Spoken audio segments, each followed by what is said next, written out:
Alhamdulillah, innal hamdalillah nahmaduhu wa nasta'inuhu wa nastahdihi wa nastaghfiruh wa na'udzu billahi min shururi anfusina wa sayyiati a'malina man yahdihillahu fala mudilla lahu wa man yudlil fala hadiya lahu. Asyhadu an la ilaha illallah wahdahu la syarika lahu wa asyhadu anna Muhammadan abduhu wa rasuluh. Ya ayyuhalladzina amanu taqullaha haqqa tuqatih wa la tamutunna illa wa antum muslimun. Ya ayyuhan nasu taqu rabbakum alladzi khalaqakum min nafsin wahidah wa khalaqa minha zawjaha wa batha minhuma rijalan katsiran wa nisaa'a wattaqullaha alladzi tasaaluna bihi wal arham innallaha kana 'alaykum raqiba. Ya ayyuhalladzina amanu taqullaha wa qulu qawlan sadida yuslih lakum a'malakum wa yaghfir lakum dhunubakum wa man yuti'illaha wa rasulahu faqad faza fawzan 'azima. Allahumma shalli wa sallim ala sayyidina Muhammad wa ala ali sayyidina Muhammad. Alhamdulillah, syukur pada Allah Subhanahu wa taala di atas rahmat kasih sayang Allah Subhanahu wa taala. Allah bagi kita umur, bagi kita sehat, bagi kita masa lapang, ya, dapat masuk Ramadan, beribadah pada bulan Ramadan. Alhamdulillah. Jadi pada pagi ini saya akan baca sambung daripada kitab Mawsu'atul Adab Al-Islamiyah, himpunan adab-adab dalam Islam. Saya pilih satu tajuk, ya, sebab dia ada beratus tajuk dalam bab kitab ni. Saya ambil satu tajuk iaitu bab as-siyam, bab berpuasa, ya. Oleh kerana kitab ni kitab berkenaan dengan adab-adab, akhlak, maka dia bukan membicarakan tentang fiqh. Dia lebih membicarakan tentang adab, ya, akhlak tersebut. Jadi kata penulis di sini, puasa ini adalah salah satu ibadah yang paling agung dan paling utama bagi seorang manusia untuk mendekatkan diri kepada Allah Subhanahu wa taala. Jadi puasa ini adalah salah satu rukun Islam. Siapa yang sengaja mengingkari perintah puasa, maka dia telah meruntuhkan salah satu tiang agamanya, tiang Islam tersebut, ya. Puasanya sama kewajipannya seperti solat, zakat, haji bagi yang berkemampuan. Baik, jadi semua agama ni ada puasa, ibadah puasa masing-masing. Ada agama puasa dia puasa malam sahaja. Ada puasa tak makan tapi boleh minum. Ada puasa tak boleh makan makanan bernyawa sahaja. Ikan, ayam, daging yang bernyawa. Dia kena makan tumbuhan, vegetarian. Kalau nak naik dia punya makam dia ke atas, nak jadi orang bagus sikit. Ada puasa nak naik lagi, makam dia tak boleh berkahwin, macam orang Nasrani, ya. Para pendeta dia, para alim ulama dia, ada sebahagian mazhab dia tak boleh berkahwin kalau nak naik makam. Jadi sudah pastilah puasa yang terbaik, puasa yang telah diajar oleh Rasulullah sallallahu alaihi wasallam. Dan agama-agama terdahulu pun ada puasa masing-masing. Agama umat Islam yang terdahulu, umat-umat Nabi terdahulu pun ada puasa yang disyariatkan kepada Nabi mereka, kepada umat mereka sendiri, ya. Ada yang puasa dikatakan puasa Nabi Adam sepanjang tahun, setiap hari. Wallahu alam, wajib ataupun sunat, wallahu alam. Nabi Nuh pun sama. Kalau Nabi Daud selang sehari, wallahu alam, umatnya wajib ataupun sunat. Tapi semua tersebut kata Allah Subhanahu wa taala di dalam surah Al-Baqarah ayat 183, ya ayyuhalladzina amanu kutiba alaikumus syiyam kama kutiba alal ladzina min qablikum la'allakum tattaqun. Wahai orang beriman, difardukan kepada kamu berpuasa kama kutiba alal ladzina min qablikum, seperti mana telah difardukan kepada orang-orang sebelum kamu, umat Nabi-Nabi terdahulu. La'allakum tattaqun, mudah-mudahan kamu bertakwa, kata Allah Subhanahu wa taala. Tujuan utama puasa daripada dahulu, daripada zaman Nabi Adam sampailah sekarang, tidak lain tidak bukan Allah nak kita menjadi orang bertakwa kepada Allah Subhanahu wa taala. Ya. Jadi Allah Subhanahu wa taala dia tahu, Allah sangat sayang kita. Allah nak masukkan kita kalau boleh ke dalam syurga semuanya, orang beriman. Tapi tak boleh buat macam tu. Kalau masuk syurga semua nampak tak adil, sebab Allah ni sifatnya maha adil. Kalau orang buat maksiat pun masuk syurga, orang buat amal soleh pun masuk syurga, di mana keadilan Allah? Maka Allah pun latih kita supaya kita bertakwa, sebab kita ni ada ujian. Musuh kita yang tersembunyi iaitu nafsu. Nafsu ada kebaikannya, ada keburukannya. Nafsu nak makan lebih, nafsu nak nak berkahwin, nak ramai isteri, nak rumah besar, nak isteri comel, bukan isteri besar, nak isteri comel. Orang perempuan pula nak harta banyak, emas banyak, pinggan mangkuk lawa-lawa. Ini contoh. Yang kedua, musuh yang kedua adalah musuh ghaib, iaitu syaitan. Yang ketiga, musuh yang nyata, iaitu faktor sekeliling. Ya, faktor sekeliling. Jadi Allah latih kita berpuasa. Dengan berpuasa kita menahan diri daripada melakukan maksiat kepada Allah Subhanahu wa taala. Nafsu kita jadi lemah. Kemudian syaitan pun jadi lemah. Sebab itulah ada hadis kata Rasulullah SAW, bulan Ramadan syaitan dibelenggu. Ada ulama kata memang betul syaitan dibelenggu. Ada ulama kata bukan syaitan dibelenggu, tapi syaitan lemah seumpama dia dibelenggu. Jadi itu tujuan Allah fardukan kita berpuasa. Pada zaman Rasulullah juga ada puasa budaya jahiliah. Ya, satu hari Rasulullah SAW bersama para sahabat nampak orang tengah berdiri dengan panas. Nabi tanya, kenapa dia tu? Dia tu bernazar. Dia Muslim, tapi dia masih lagi ada budaya jahiliah. Kata sahabat, dia ni bernazar, kalau dapat sesuatu dia nak puasa. Habis tu kenapa duduk tengah panas? Dia berpuasa, tak makan, tak minum, berdiri tengah panas, tak bercakap. Itu puasa dia sehari. Maka kata Rasulullah, pergi jumpa dia, suruh dia bercakap, jangan berdiri tengah panas, tapi teruskan tak makan, teruskan tak minum. Maknanya ada lagi budaya-budaya zaman dahulu, jenis puasa berdiri tengah panas dan tak bercakap dengan orang. Ya, masa saya belajar dulu, masa kecil sekolah pondok, ada tuan guru ajar kalau nak hajat kan, tapi sekarang baru tahulah tak betul. Kalau nak makbulkan hajat, puasa 3 hari. Dengan syarat masa puasa tak boleh bercakap. Oh, macam tu mengaji boleh, berzikir boleh, tak boleh bercakap dengan orang. 3 hari berturut-turut kena puasa. Ya, tapi saya tak buat lah. Bila dah lama sikit belajar baru tahu itu antara ciri-ciri puasa orang jahiliah. Sebenarnya Rasulullah menetapkan kita puasa tak makan tak minum sahaja. Ya, baik. Jadi kata penulis, jadi puasa ni adalah salah satu amalan yang menyebabkan umat terdahulu ni agak cemburu dengan umat Rasulullah sallallahu alaihi wasallam. Nabi-nabi terdahulu agak cemburu sedikit dengan umat Nabi Muhammad sallallahu alaihi wasallam. Bukan cemburu sampai berdosa. Ya, kita tak boleh nabi-nabi terdahulu, nabi-nabi dia tak adalah cemburu sampai menyebabkan berdosa. Cemburu yang macam mana? Umat Nabi Muhammad umurnya tak panjang, 60-70 tahun sahaja, tapi amalannya seumpama ratusan tahun. Ya, Allah bagi, Allah gandakan sampai ratusan tahun, sampai ada yang ribuan tahun. Sedangkan umat terdahulu umurnya panjang-panjang, tapi amalannya tak banyak mana. Ya, contoh Nabi Adam, ada riwayat mengatakan, riwayat ini campur, ada yang sahih, ada yang Israiliyat. Umur Nabi Adam 930 tahun. Umur Nabi Nuh 1000 ataupun 950 tahun. Umur umat Nabi Ibrahim 195 tahun. Nabi Ismail 137. Nabi Yaqub 144. Nabi Daud 70. Nabi Sulaiman 180. Nabi Zakaria 300. Nabi Shu'aib 254. Nabi Hud 163.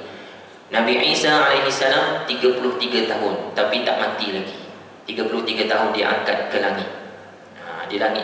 kedua semasa Isra Mi'raj. Nabi bertemu Nabi Isa di langit yang kedua. Ya. Nanti di akhir zaman kata Rasulullah, Nabi Isa akan turun semula. Maknanya umur lagi dia lagi panjang, hidup lagi. Akan turun semula, akan membanteras sembelih babi-babi disebut dalam hadis tersebutlah.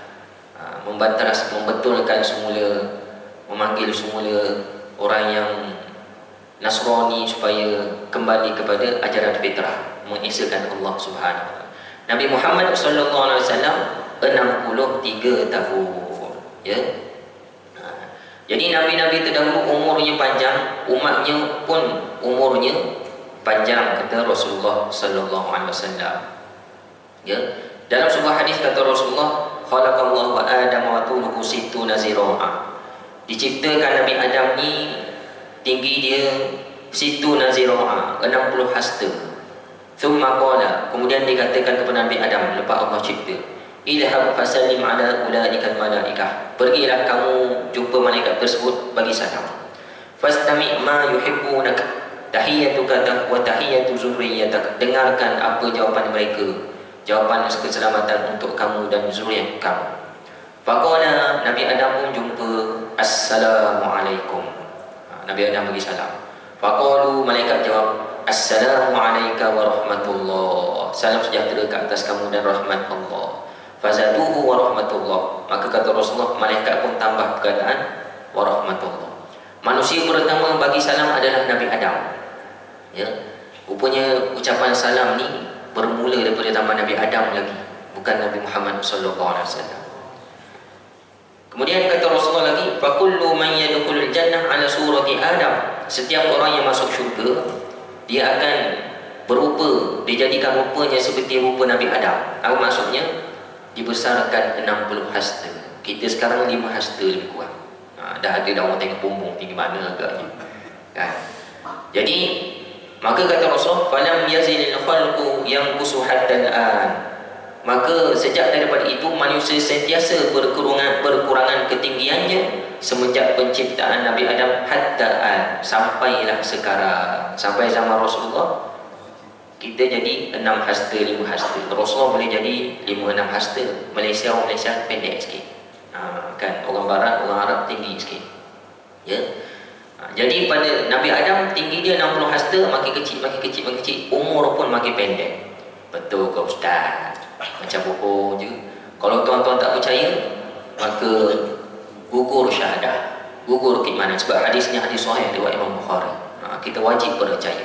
Tak jumpa pun rangka-rangka, ada dikatakan macam tu. Berapa ribu tahun boleh jadi rangka tersebut dah hancur ataupun terbenam ke dalam bumi. Wallahu a'lam. Di Arab Saudi pernah satu hari kerajaan Arab Saudi dia nak try nak tengok bagaimanakah ketinggian. Dia pun ambil lah kiraan kata Rasulullah 60 hasta ni. Dia pun ambil satu hasta bersamaan 45.72 cm. Satu hasta daripada sini sampai sini lah. Itu satu hasta. Di darab 60, maka dia pun jahit jubah warna putih. Dia jahit jubah warna putih tersebut selama 18 hari. Dia pun gantung dengan kren, dia angkat jubah tersebut. Ada gambar boleh tengok tuan-tuan. 29 meter tinggi dia jubah. Itu tak termasuk kepala Nabi Adam, tapi dia tak sarunglah kepada Nabi Adam, cuma dia buat jubah aja nak tengok macam mana tingginya Nabi Adam, seperti mana yang disebutkan oleh Rasulullah sallallahu alaihi wasallam. Jadi umat terdahulu dia cemburu dengan umat Nabi Muhammad, pahala lebih besar daripada umat-umat terdahulu. Apa tidaknya? Contohnya banyak hadis Rasulullah sebut antaranya satu pahala digandakan 10 minimum. Ini umat Nabi Muhammad. Dan boleh juga Allah gandakan sampai 700 kalau dia buat ikhlas dan menepati cara baginda Nabi sallallahu alaihi wasallam. 700 kali ganda. Ya, macam tuan-tuan solat tadi 10 minimum. Tapi jadi 27 kali ganda, 27 darjat. Kemudian boleh digandakan kalau tepati sampai jadi 700 kali ganda. Itu special umat Nabi Muhammad sallallahu alaihi wasallam. Tapi kalau buat dosa dikira satu je. Allah tak ganda pun sampai berpuluh-puluh. Itu rahmatnya bagi umat Nabi Muhammad sallallahu alaihi wasallam. Semasa Isra Mi'raj, Allah terima perintah solat di langit. Maka bila turun, Nabi Musa tanya, apa yang Allah telah fardukan kepada umatmu? Solat 50 waktu sehari semalam. Tak boleh, naik semula. Kata Nabi Musa, minta kurang. Naik 2 kali maka jadi 5. Maka Nabi Musa kata tak boleh, minta kurang lagi. Maka kata Nabi Muhammad, cukuplah 5 ini.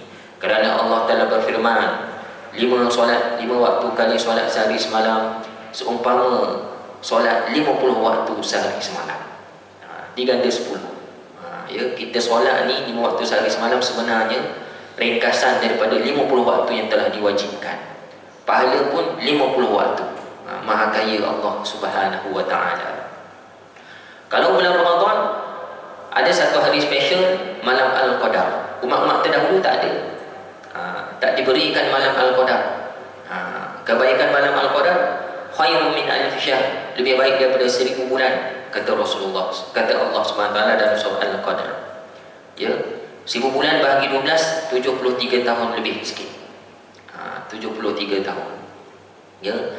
Jadi kalau kita beribadah pada malam tersebut dah dapat pahala 73 tahun, padahal umur kita 70-80 lah. Kalau lingkungan macam tu. Itu kalau dapat satu malam sepanjang hidup. Kalau kita dapat 10 malam, 730 tahun. Itulah menyebabkan umat terdahulu agak cemburu. Umur 70 tapi pahala 730 tahun. Kalau dapat 20 tahun dah 1460 lebih tahun. Ya, betul ke ustaz cakap senang je, entah dapat entah tidak. Dia pun komen macam tu pula. Confirm dapat kalau kita jaga 4 amalan ini, tuan-tuan. Ya, kata Rasulullah, carilah malam Al-Qadar di 10 malam terakhir Ramadan. Apa 4 amalan tersebut?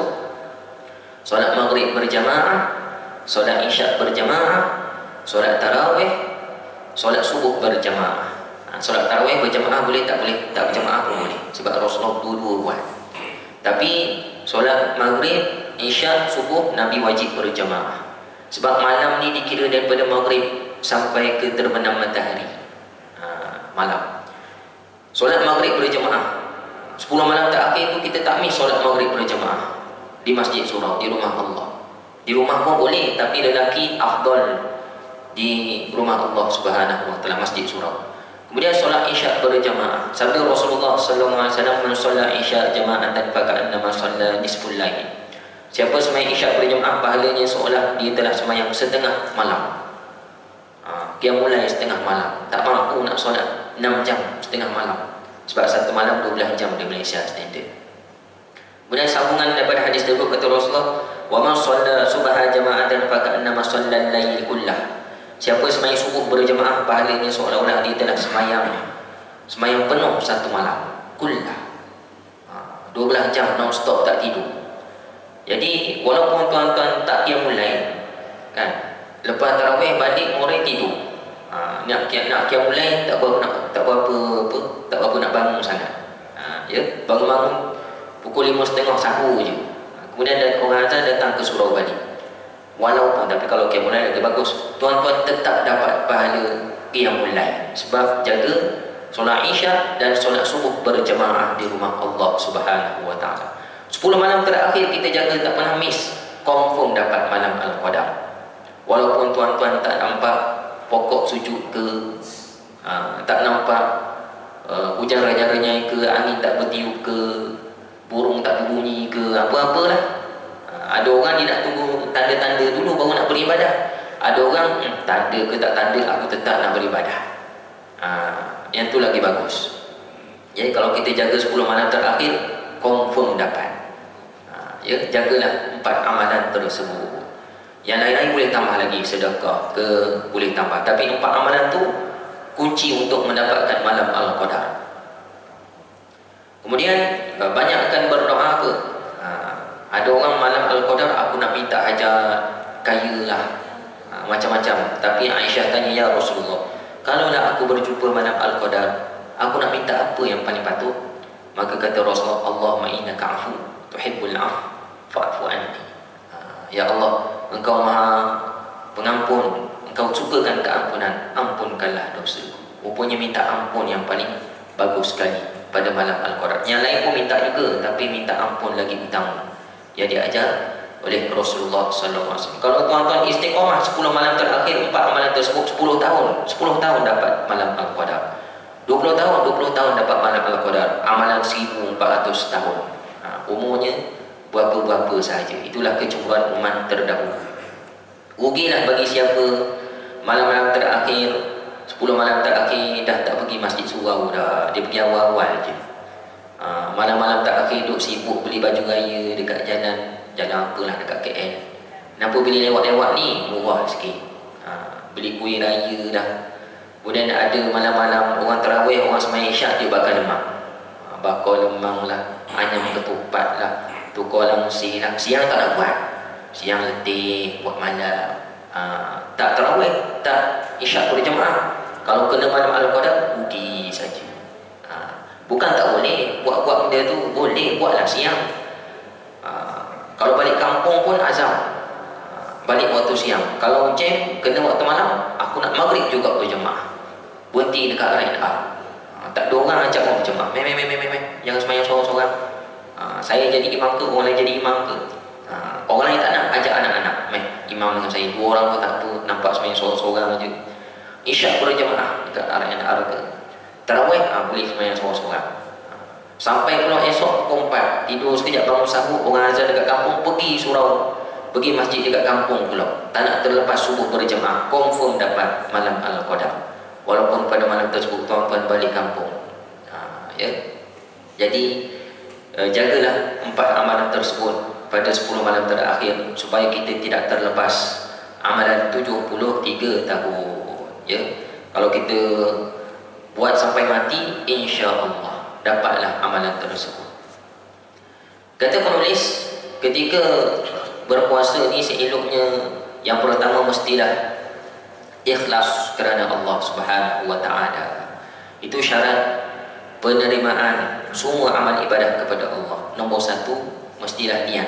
Niat mestilah ikhlas. Ikhlas ni terbahagi kepada 3. Tiga-tiga ni baik berlaku. Ya.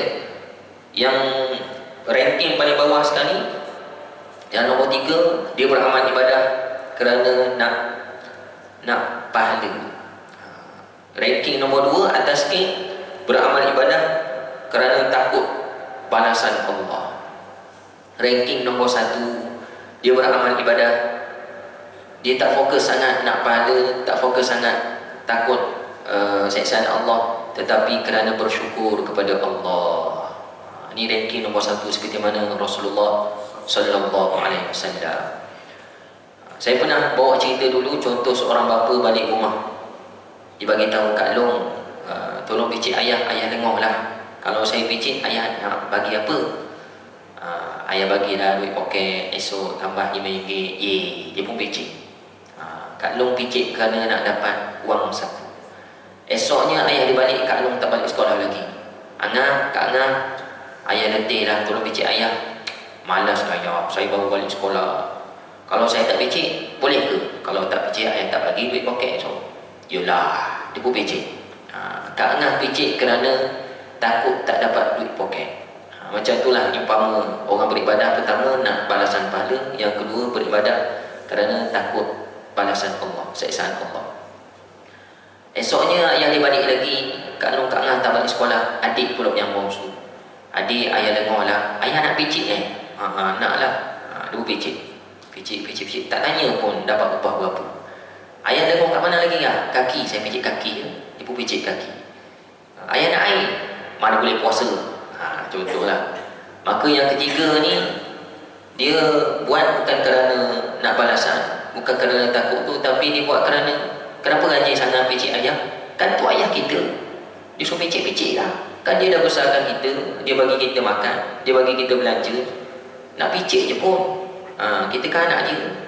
Itu fikiran anak nombor 3. Jadi ketiga-tiga anak tersebut sudah pasti anak ayah dia lebih sayang anak nombor 3. Ya, sebab tak berkira.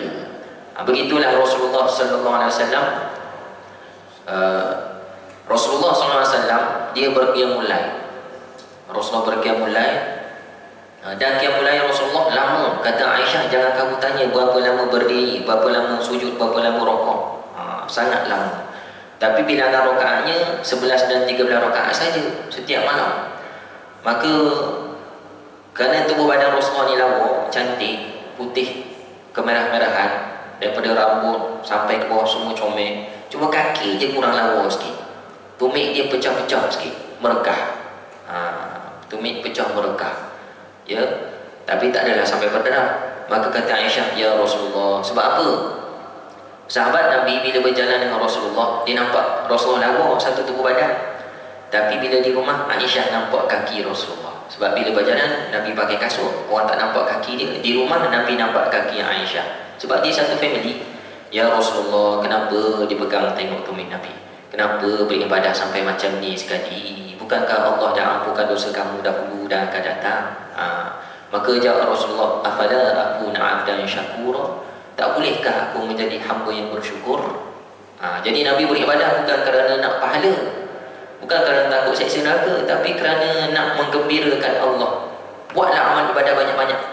Yang terbaik mudah-mudahan Allah seronok dengan amalan kita tersebut. Jadi kalau boleh, puasa kita ni kita upgrade niat yang pertama seperti mana Rasulullah sallallahu alaihi wasallam. Ya.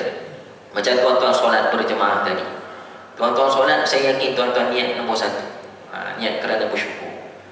Tak kira sangat pahala 27 darjat ke berapa darjat ke berapa kali ganda. Memang aku suka datang surau, dah rumah aku dekat surau.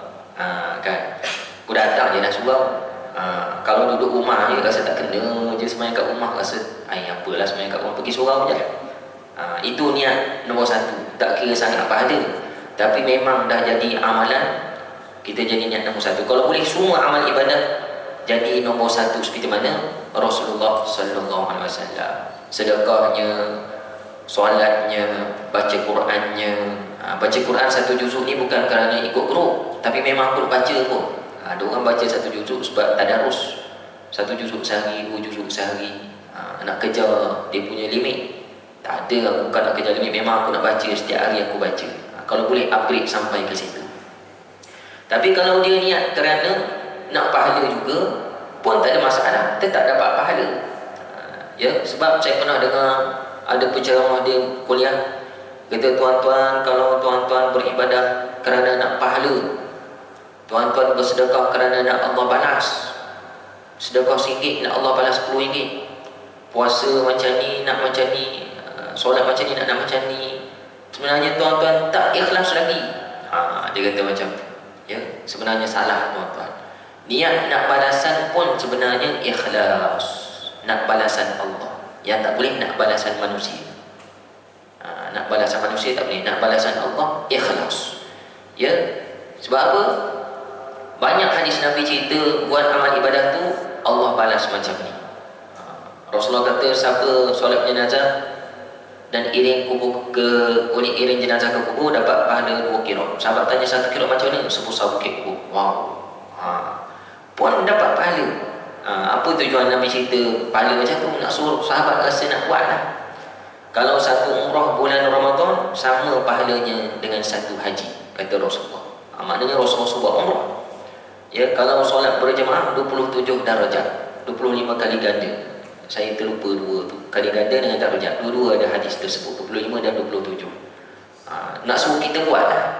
Ya, dan satu hadis yang memang confirm disebutkan oleh Rasulullah SAW, man shoma ramadhana imanan wa ihtisaban, siapa yang berpuasa bulan Ramadan iman dan wahtisaba, penuh keimanan dan wahtisaba, dan berkira-kira. Wahtisaba ni tuan-tuan dulu masa kecil-kecil pernah belajar ilmu hisab kan? Ilmu hisab. Saya masa kecil ilmu matematik sepada rendah. Saya tengok buku ayah saya, ilmu hisab ni buku apa ya? Ni matematik lah ni, zaman dulu namanya ilmu hisab.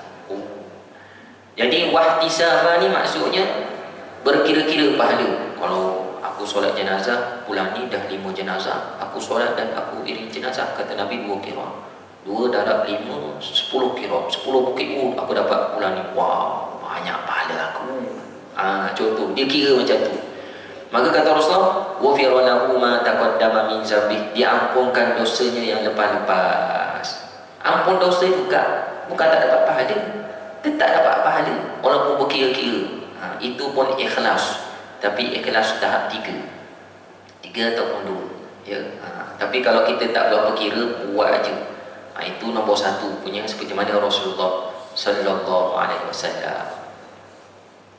Dalam hadis lain sabda Rasulullah sallallahu alaihi wasallam, "Ma min 'abdin yasumu yawman fi sabilillah illa ba'ada Allah bidzalika al-yawm wajhahu 'anil nari 70 kharifa." Mana-mana hamba, ma min 'abdin, mana-mana hamba yasumu yawman fi sabilillah, berpuasa sehari di jalan Allah, ikhlaslah, ikut cara Nabi, jaga betul baca idra dia. Illa ba'ada Allah bidzalika al-yawm, melainkan Allah akan menjauhkan dengan satu hari puasa tersebut wajhahu 'anil nar 70 kharifa, Allah akan jauhkan wajahnya daripada neraka 70 tahun perjalanan. 70 tahun perjalanan jauh daripada neraka. Wah, jauh sangat ustaz, kalau macam tu puasa sehari sudahlah. Kan, yang main-main neraka tuan-tuan, 70 tahun. Jadi pada zaman Rasulullah sallallahu alaihi wasallam pernah ada satu hadis riwayat Imam Muslim, Nabi duduk, para sahabat tiba-tiba bunyi dentuman yang kuat, bom, kuat. Sahabat pun terkejut, punya apa tu? Tapi tak bergegar. Punya apa ni? Punya apa ya Rasulullah? Kata Rasulullah, ketahuilah, kamu tahu tak punya apa? Tak tahu. Itulah bunyi batu yang dicampakkan ke dalam neraka 70 tahun lepas. 70 tahun melayang-layang, tak adalah kau nak macam ni kan? Tak jatuh-jatuh, 70 tahun baru sampai ke dasar. Fitarkil asfali minan nar, paling dasar sekali. Dikatakan neraka ni macam sarang semut, dia banyak sektor, kona sana kona sini, ikut seksaan. Yang paling bawah sekali orang munafik, seksaan bagi orang munafik, dicampakkan 70 tahun. Maknanya dicampakkan sebelum Nabi lahir. Nabi kan meninggal 63 tahun. Kalaulah Nabi dengar, Nabi melawatkan hadis tersebut mungkin umur 53 ke 54 semasa di Madinah, boleh jadi memang dicampakkan sebelum Nabi lahir 70 tahun. Jadi kata Rasulullah, siapa puasa, maka satu hari puasa dengan keimanan, dengan benar-benar, 70 tahun Allah akan jauhkan daripada neraka. Itu 70 tahun daripada mana? Daripada permukaan. Sebab jatuh pun dah 70 tahun. Ya, kita sampai neraka, entah 1000 tahun ke berapa tahun dah rasa panas, belum sampai dekat neraka. Dikatakan neraka warnanya, apinya berwarna hitam. Ia bukan merah. Merah, kuning, biru, hijau ni di atas dunia. Hitam tak pernah jumpa lagi. Ya. Tapi saintis ada buat kajian, matahari kita ni berwarna kuning, panas. Ada lagi matahari yang lebih panas di luar cakrawala kita jauh, bintang, iaitu warna merah. Ada lagi yang lebih panas, warna putih, jauh lagi. Ada lagi panas, warna hitam, itu limit paling panas. Itu kata saintis, tak pernah sampai pun kajian dia. Tapi Allah sebut awal-awal lagi, api neraka berwarna hitam dan berbau busuk. Ya. Jauh manakah 70 tahun tersebut kedalaman? Wallahu a'lam. Tapi di dunia ni ada satu rekod, rekod dunia, apa book news, apalah nama dia lah, rekod dunia. Ada seorang lelaki daripada Austria, nama dia saya terlupa. Tahun 2012 dia manusia yang pertama terjun paling tinggi sekali. Dia naik belon panas, naik sampai atas sekali, tempat kapal terbang tak boleh lalu. Ya, kapal terbang kalau lalu boleh melayang, boleh terapung. Dia pun pakai baju angkasawan, dia naik kapsul sampai sana, dia terjun, dia buka kapsul dia, ada video dia, tuan-tuan boleh tengok dari YouTube, Red Bull punya. Dia terjun pakai kapsul tersebut, kelajuan dia lebih daripada kelajuan bumi, yang kelajuan bunyi, sangat laju. Dia terjun 39 km daripada atas sampai ke bawah. 39 km. Dia lah manusia yang paling tinggi sekali. Yang sebelum tu paling tinggi naik kapal terbang, ni paling tinggi naik belon helium rasanya. Naik atas tu dia terjun 39 km. Berapa jam tuan-tuan rasa sampai ke bumi? Video tu tuan-tuan boleh tengok tersebut, 10 minit je sampai ke bumi. 39 km 10 minit. Bila sampai ke bumi itu ada jaring, 2 lapis jaring, pasang tinggi dengan kering jaring tersebut, jatuh jaring. Kalau payung seterjun saja boleh patah rim, dia kena jaring 2-3 sampai selamat. Ya, baru 39 km 10 minit. Kalau 1 jam, tak tahulah berapa kilometer. Kalau sehari, tak tahulah. Ini 70 tahun. Ya Allah, dalamnya neraka Allah Subhanahu Wa Taala. Ya, 70 tahun. Jadi ada orang niat, kenapa rajin sangat puasa sunat ni, Isnin Khamis 3 hari sebulan? Aku ni tak banyak sangat amal ibadah, mengaji tak berapa pandai, solat qiyamul lail pun tak bangun, nak sedekah duit tak berapa ada. Aku solat, aku puasa je lah. Mudah-mudahan Allah jauhkan aku daripada neraka. Satu puasa 70 tahun, aku puasa banyak-banyak. Mudah-mudahan tak masuk tu, tak bangun neraka langsung, tak tengok langsung. Dia niat macam tu. Itu pun ikhlas. Ini niat nombor 2, niat kerana takut balasan Allah Subhanahu Wa Taala. Ya. Namun begitu kata penulis, dalam kita suka puasa, janganlah berpuasa lebih daripada puasa Nabi. Ya. Dalam kitab Riyadhus Shalihin, Imam Nawawi dia meriwayatkan ada satu hadis, di bawah satu hadis dalam bab larangan melakukan bid'ah. Ada 3 orang nak jumpa Nabi SAW. 3 orang nak jumpa Nabi, dia pun bersembang 3 orang ni. Dia kata Aisyah, tunggu Nabi di ruang menunggu. Maka dia pun bersembang, Nabi dia dah maksum, kita ni manusia yang ada buat dosa, nak upgrade amalan lah. Seorang kata, aku nak puasa setiap hari sepanjang tahun. Tak ada hari tak puasa. Ya, maknanya malam makan lah, siang berpuasa. Yang kedua kata, mulai hari ni aku nak qiyamulai sepanjang malam, tak nak tidur. Boleh jadi Batman kan. Batman kan malam-malam makan, keluar lah, malam makan, siang tidur. Yang ketiga kata, mulai hari ni aku tak nak kahwin, sampailah mati. Kalau kahwin nanti ada mas kena bagi fokus pada anak isteri pula. Rasulullah pun keluar, betul ke aku dengar kamu kata macam ni, kamu kata macam ni, kamu kata macam ni? Benar ya Rasulullah. Diingatkan Nabi puji. Nabi kata, sesungguhnya aku ni berpuasa, ada juga hari aku tak puasa. Aku ni berqiyamul lail, tapi aku pun tidur malam-malam. Aku juga berkahwin. Siapa tak suka sunnah aku, bukan golongan aku. Jadi niat ketiga orang tersebut terbantul. Tak boleh kita berpuasa melebihi puasanya Nabi SAW. Satu hadis lagi daripada Abdullah bin Amr bin Al-As radhiyallahu anhu. Dia datang jumpa Nabi pesanan, ya Rasulullah, izinkanlah aku puasa setiap hari sepanjang tahun. Dia minta izin Rasulullah. Bagus dia sahabat yang sangat soleh lah. Maka kata Rasulullah, fa innaka la tastati', sesungguhnya kamu takkan mampu, dzalika fasum wa aftir, oleh itu kamu puasalah, kamu berbuka. Ada hari puasa, ada hari kamu tak puasa. Mana makum, kamu tidurlah, kemudian kamu bangunlah qiyamul lail. Janganlah qiyamul lail, maksudnya janganlah qiyamul lail tak tidur-tidur. Wasum minasyahri thalathata ayyam, berpuasalah kamu 3 hari sahaja dalam sebulan. Fa innal hasanata bi asyri amsalha, kerana satu puasa digandakan jadi 10. Wa dzalika mislu siyamid dahr, bila kamu buat macam tu kan, setiap bulan 3 hari sebulan, 3 hari sebulan, 3 hari sebulan, pahalanya sama kamu telah berpuasa setahun. Maha pemurahnya Allah. Kita puasa 3 hari je sebulan, pahala puasa setahun. Niat dia memang nak puasa setahun, tapi Rasulullah suruh puasa 3 hari sebulan, kecuali bulan Ramadan, kena full Ramadan. Maka qala jawab Abdullah bin Amr, fa inni atiqu afdala min zalik, sesungguhnya aku lebih mampu lagi buat daripada itu. Dia rasa sikit, 3 hari sebulan, niat dia nak setiap hari. Maka kata Rasulullah, sum yauman wa aftir yaumain, kalau macam tu kamu puasalah sehari, berbuka 2 hari. 2 hari tak puasa, sehari puasa, 2 hari tak puasa. Macam Isnin Khamis, Isnin puasa, Selasa Rabu tak puasa, Khamis puasa, Jumaat Sabtu tak puasa, Ahad puasa, ataupun Isnin puasa balik. Ya. Fa inni, dijawab lagi, fa inni atiqu afdala min zalik ya Rasulullah, dipujuk pula. Sesungguhnya aku lebih mampu daripada itu wahai Rasulullah. Disebut Rasulullah. Maka Rasulullah tengok dia bersungguh, Rasulullah katalah, sum yauman wa aftir yauman, Wadhalika siyami Daud alaihi salam. Kamu puasalah sehari, kamu jangan puasa sehari. Puasa sehari jangan puasa sehari. Aman sampai bila-bila. Maka itulah puasa Nabi Daud alaihi salam, wa huwa a'dalu siyam. Itulah sebaik-baik puasa. Dia jawab lagi, fa inni atiqu afdala min zalik. Sesungguhnya aku lebih mampu buat daripada itu.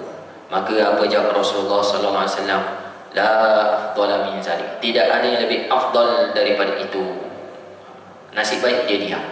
Kalau dia jawab juga kurang ajar. Dia diam. Tak ada yang lebih baik daripada itu. Maka hadis ni diriwayatkan oleh Abdullah bin Amr sendiri. Falamma kabura Abdullah bin Amr radhiyallahu anhu, bila Abdullah bin Amr ni dah tua, Rasulullah pun dah wafat, ya. Qala, berkatalah Abdullah bin Amr, la an akuna qabiltu thalathata ayyamin lati qala Rasulullah sallallahu alaihi wasallam ahabbu ilayya min ahli wa mali. Kalaulah dulu aku terima cadangan Nabi supaya berpuasa 3 hari setiap bulan, benda itu lebih aku cintai daripada keluargaku dan hartaku, kata Abdullah bin Amr. Hadis sahih riwayat Imam Bukhari dan Muslim. Maknanya Abdullah bin Amr dia mampu buat puasa Nabi Daud. Lepas tu dia buat puasa Nabi Daud lah. Puasa Nabi Daud masa muda je. Bila dah berumur baru nampak efek dia. Rupanya puasa berlebih-lebih ni ada efek juga tuan-tuan. Jangan ingat amal ibadah lebih ni bagus. Kalau lebih ada efek dia, ya. Ada efek sehingga boleh jadi dia tak sihat ke, ada benda yang tak, tapi dia terpaksa teruskan puasa Nabi Daud sampai mati. Sebab apa? Itu yang dia dah berjanji dengan Rasulullah. Baru dia rasa, kalau aku ambil 3 hari sebulan, lagi aku suka. Ya. Jadi kata ulama berdasarkan hadis ni, tak boleh berpuasa melebihi puasanya Nabi Daud, seperti mana disarankan oleh Rasul. Sebab itulah ada sebagian ulama mengatakan amalan puasa 3 bulan berturut-turut 90 hari Rejab, Syakban, Ramadan tersebut tidak sunnah. Dalilnya apa? Dalilnya hadis ni lah. Dalilnya hadis ni. Nabi larang puasa berturut-turut. Paling limit pun Nabi Daud. Kalau nak puasa juga. Maka jawab golongan yang ulama yang membolehkan, boleh. Yang Nabi larang tu setahun penuh. Yang ni 3 bulan je penuh. Lagi 9 bulan tak puasa mana? Maka jawab yang kata tak boleh, tak boleh juga. Sebab apa? Sebabnya ada hadis Nabi, satu hari orang tanya Aisyah, ya Aisyah, Nabi rajin berpuasa, bulan apakah Nabi rajin berpuasa selain bulan Ramadan? Kata Aisyah, bulan Syakban. Bulan Syakban Nabi paling banyak berpuasa. Maknanya apa? Bulan Rejab lagi kurang puasa. Maknanya sepanjang hidup Nabi, Nabi tak pernah berpuasa full Rejab, Syakban, Ramadan. Kenapa kita pula nak buat macam tu? Kata ulama yang membolehkan pula, tak apa, ini sunat je, bukan benda wajib. Jadi terpulanglah. Ya, dua-dua ada ulama yang berpegang. Macam saya peribadi, saya lebih prefer ulama yang mengatakan tak comel. Ya, paling nak buat pun puasa Nabi Daud, seperti mana Nabi bagi tahu kepada Abdullah bin Amr, wa huwa a'dalu siyam, itulah puasa yang terbaik, kata Rasulullah sallallahu alaihi wasallam. Baik. Kemudian yang seterusnya, adab yang terakhir saya nak kongsi pada pagi ini iaitu sahur. Wa tasahharu fa inna fi sahuri barakah. Bersahurlah kamu kerana pada sahur itu ada barakah. Faslu ma baina siyamina wa siyami ahli kitab aklatus sahar. Perbezaan antara puasa kami, puasa orang Islam, dengan puasa ahli kitab. Ahli kitab ni Yahudi dan Nasrani adalah pada makan sahur, kata Rasulullah, hadis riwayat Muslim. Jadi perintah makan sahur ni sunat, tak wajib pun. Ya, tak wajib. Bila sahur dapat barakah. Dan Nabi SAW dia tak suka ada persamaan dengan agama lain. Ya, sehingga dalam bab puasa pun Nabi nak berbeza. Bezanya satu je, sahur. Rupanya agama Yahudi dan Nasrani puasa ni sama macam puasa orang Islam, daripada subuh sampai maghrib juga, tapi mereka tak disunatkan bersahur. Betul ke Ustaz? Ada ke? Tak pernah tengok pun dalam TV mereka bersahur. Yang banyak bersahur orang Islam, yang banyak tak pernah nampak pun puasa, yang banyak berpuasanya orang Islam. Heboh satu dunia Mekah Madinah puasa orang Islam je. Ada ke agama lain? Agama Yahudi dan Nasrani pun ada puasa macam kita, tapi agama mereka dia punya pengikut mereka tak beramal sangat dengan agama mereka. Orang Islam je banyak beramal. Yang amal puasa ni golongan apa? Ulama-ulama dia, pendeta-pendeta dia, rohib-rohib dia je. Ya, orang bawahan ni tak berapa amal. Kadang-kadang tak tahu pun ada puasa. Mereka tak tahu sebenarnya pendeta dia amal. Ya, kita orang Islam bukan ulama-ulama, malah semua wajib berpuasa. Alhamdulillah. Ya. Baik. Jadi kita kena bersahur, ajarlah anak bersahur. Ada anak-anak ni malah bersahur. Kenapa malah bersahur? Malah budak-budak kan. Mak ayah pun sibuk tak nak kejuk. Kejuk pun tak bangun. Bila tak bangun, lantak kau lah. Ada jenis mak ayah macam tu. Ya. Jadi ada budak-budak dia sahur di jamak dengan orang. Kenapa makan banyak ni? Jamak apa pula? Takhir. Kau semayang apa ni? Tak, jamak dengan orang, nanti tak payahlah bangun. Kalau tak terkejut pun tak apa, dah dikira bersahur. Tak dikira jamak, tuan-tuan. Ya, tapi taklah sampai berdosa, tak dikira jamak. Sahur ni kata Rasulullah SAW, tasahharu walau bijur'atin min ma', bersahurlah kamu walaupun dengan seteguk air. Jadi anak yang malah bangun tu kejut, bangun. Tepuk. Sahur, Nabi suruh sahur walau bijur'atin ma', walaupun dengan seteguk air. Dia bangun, nak ambil air. Bismillah, kok. Sahur tidur, dikira sahur. Orang Melayu ingat sahur ni makan nasi. Tak, minum air pun dikira bersahur. Nak membezakan dengan agama lain. Jadi kalau tuan-tuan ada anak yang jadi malah tu, bagi minum air banyak kurang. Sebab apa? Sebab Rasulullah dia nak membezakan dengan agama lain. Ya. Baik. Yang terakhir, bakiru bil iftar wa akhiru sahur. Bersegeralah berbuka dan lewatkanlah sahur. Hadis riwayat Bukhari. Bersegera berbuka bukanlah maksudnya sebelum maghrib. Bersegera berbuka maksudnya jangan delay sampai ke isyak lewat-lewat. Kalau kita kerja lebih waktu dapat OT, tapi kalau puasa lebih waktu dapat kurang pahala. Bukan OT, kurang lagi pahala. Kenapa buka sampai isyak ni? Saja mudah-mudahan pahala lebih. Ya, tak sama. Lagi dekat maghrib lagi besar pahala. Ya. Jadi kalau boleh masa azan tu Allahu Akbar, Bismillahirrahmanirrahim. Bismillah, makan. Ya. Saya pernah tengok satu surau tu, bukan kat sini lah. Lama. Saya jadi jemaah biasa. Masa saya tak jadi imam lagi. Masa Allahu Akbar tu imam baca doa. Bismillahirrahmanirrahim. Budak-budak ada lah. Allahumma laka sumna wa bika amanna wa ala rizqika aftarna bi rahmatika ya arhamar rahimin. Budak-budak pun tengok nak ambil air. Baru pegang cawan, Rabbana atina, lepas balik. Rabbana atina fid dunya hasanah wa fil akhirati hasanah wa qina azabannar. Wa sallallahu ala sayyidina Muhammadin wa ala alihi wa sahbihi wa sallam walhamdulillahi rabbil alamin. Kan. Jadi lambat kesian budak-budak. Ya. Budak-budak hormat. Jadi seeloknya berdoa sebelum azan. Doalah macam-macam. Bila masuk je Allahu Akbar, Bismillahirrahmanirrahim. Mangkap. Sebolehnya lah. Sebolehnya macam tu. Ya.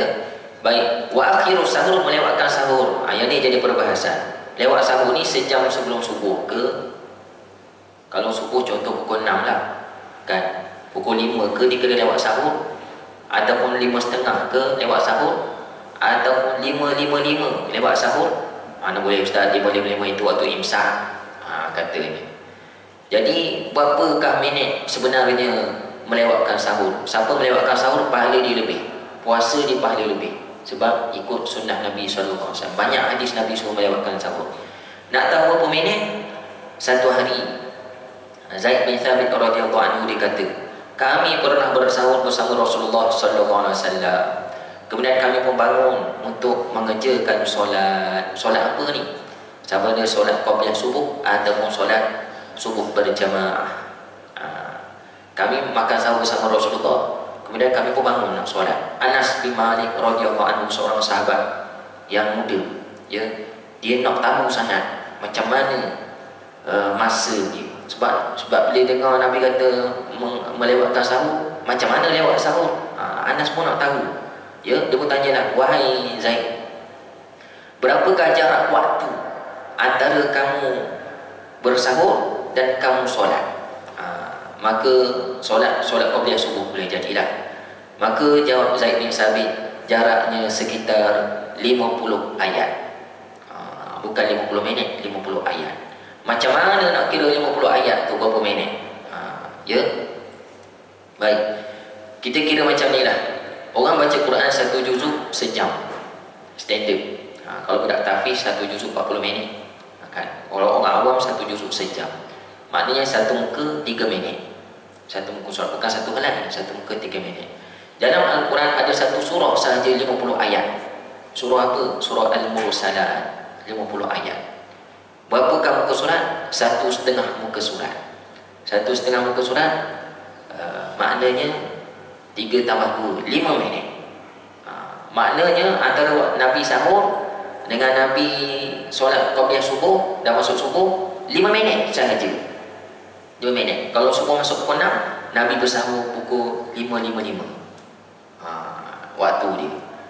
Tak sempat Ustaz. Kenapa? Tak sempat.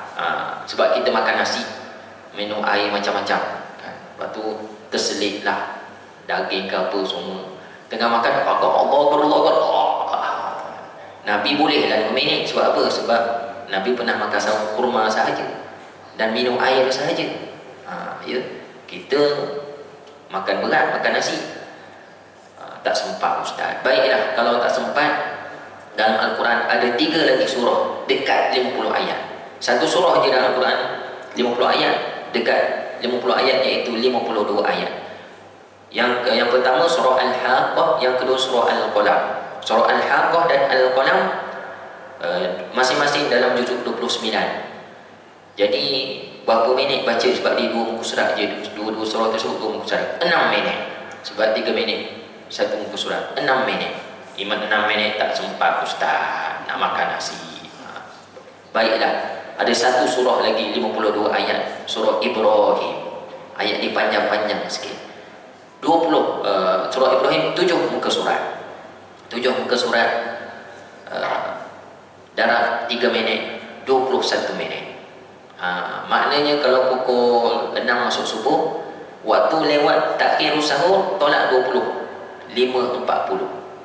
Jadi tuan-tuan makan 5.40 tu baru dapat pahala takhirus sahur, melewatkan sahur. Sesuai waktu makan nasi 5 minit, 10 minit dah makan nasi. Tak payah berat-berat kan?